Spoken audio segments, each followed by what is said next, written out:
வணக்கம். நாடார் மக்கள் முன்னேற்ற சங்கம் நிறுவனத் தலைவர் பொன் விஸ்வநாத நாடார். கடந்த 2 நாட்களாக தமிழகத்தையே மிகப்பெரிய அதிர்வலையை ஏற்படுத்திய தூத்துக்குடி மாவட்டம் விளாத்திக்குளம் அருகே உள்ள கிராமத்தில் +2 படிக்கின்ற ஒரு மாணவி மர்மமான முறையில் பாலியல் பலாத்காரம் செய்யப்பட்டு கொடூரமான முறையில் கொலை செய்யப்பட்டுள்ளார்.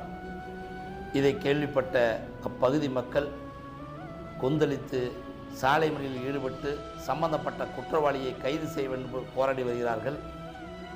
சம்பவத்தன்று பெற்றோர்கள் குளத்தூர் காவல் நிலையத்தில் புகார் அளித்துள்ளார்கள். ஆனால் அவர்கள் சரியான முறையில் பதில் அளிக்கவில்லை. அடுத்த நாள் காலை சென்று கேட்கும் பொழுது இது எங்களது லிமிட்டில் வரவில்லை, நீங்கள் விளாத்திக்குளம் காவல் நிலையத்தில் புகார் அளியுங்கள் என்று கூறியுள்ளார்கள். ஆனால் அன்றைய தினம் வேடநத்தம் என்ற காட்டுப்பகுதியில் அந்த பெண் மர்மமான முறையில் பாலியல் பலாத்காரம் செய்யப்பட்டு கொடூரமான முறையில் கொலை செய்யப்பட்டு சடலமாக மீட்கப்பட்டுள்ளாள். இது மிகப்பெரிய கொந்தளிப்பை ஏற்படுத்தியுள்ளது. மாண்புமிகு முதல்வர் அவர்கள் கவனத்திற்கு இதை சிறப்பு கவனம் எடுத்து சம்பந்தப்பட்ட குற்றவாளிகளை விரைவில் கண்டுபிடித்து உச்சபட்ச தண்டனை வழங்க வேண்டும் என்று எங்களது நாடார் மக்கள் முன்னேற்ற சங்கத்தின் சார்பாக கோரிக்கை வைக்கின்றோம்.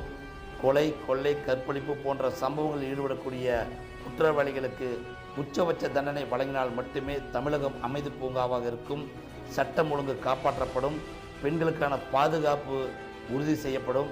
எனவே இனி வருகின்ற காலங்களில் இதுபோன்று தவறு நடைபெறாமல் இருக்க மாண்புமிகு முதல்வர் அவர்கள் இதை சிறப்பு கவனம் எடுத்து உடனடியாக குற்றவாளிகளை கண்டுபிடிக்க 10க்கும் மேற்பட்ட தனிப்படைகளை அமைத்து அவரை கண்டுபிடித்து தண்டனை வழங்க வேண்டுமாய் கேட்டுக்கொள்கின்றோம்.